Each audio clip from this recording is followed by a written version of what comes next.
And I'm going to take about 3 times the height of my book. So I don't need to actually measure with a ruler. I can just do 3. Cut that. That's going to be plenty long.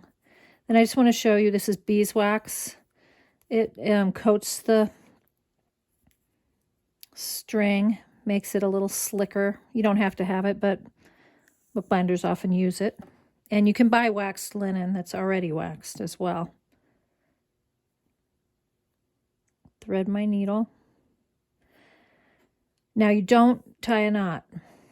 And the decision you make now is whether you want your knot on the inside or the outside. I'm going to put mine on the inside, so I'll start on the inside. If you wanted it on the outside, you would start on the outside. So this is a 3-hole pamphlet. You can also do a 5-hole, very similar. So I'm going to go in the center hole, leave a tail about 3 inches. Now I'm going to go in the other hole.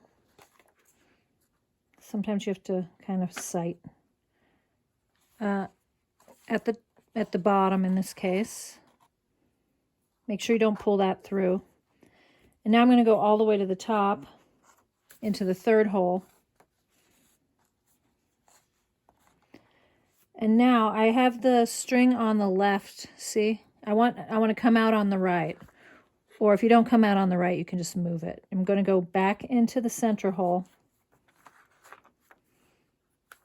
I can remove my needle now. I've got 1 string on either side. I'm going to tie a knot around that centerpiece, but first I'm going to make sure everything is tight, like I don't have any big gaps. Looks good. So I'm going to tie a square knot. Right over left, and then left over right.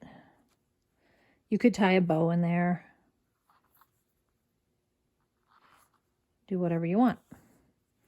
And then I'll just trim. I'll leave about a 1/2 inch. You don't want to ever trim too close to the knot because it could come untied. So